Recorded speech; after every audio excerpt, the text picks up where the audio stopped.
அந்த காலத்தில் எனக்கு தெரிஞ்சு பெண்கள்கிட்ட உனக்கு பணக்கார புருஷன் வேணுமா ஏழை புருஷன் வேணுமான்னு கேட்டால் அவங்க சொல்லுவாங்க, எனக்கு பணம் வச்சுருக்கவனை காட்டிலும் கூலிக்காரனே பெருசு, நிம்மதியாக இருக்கலாம், பணக்காரன் கூட இருந்துக்கிட்டு பதறிக்கிட்டு இருக்கக்கூடாதுன்னு சொல்லுவாங்க.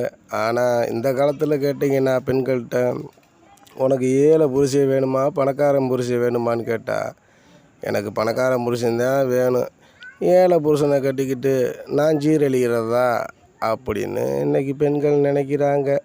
ஆனால் அன்னைக்கு உள்ள பெண்கள் கூலிக்காரனாக இருந்தாலும் உழைச்சி அவரார கஞ்சி ஊற்றுவியான், நிம்மதியாக குடும்பத்தை காப்பாற்றுவியான்னு அவங்களுக்கு நம்பிக்கை.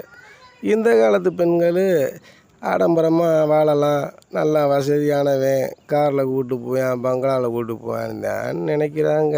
இன்றைக்கி நிலைமையே இப்படித்தான் போய்கிட்டு இருக்கு. என்ன செய்ய? யார் சொன்னால் எவன் கேட்குறியான்? கேட்கவும் மாட்டாங்க. இந்த உலகத்தில் நம்ம சொல்கிறத சொல்லிக்கிட்டே இருக்க வேண்டிய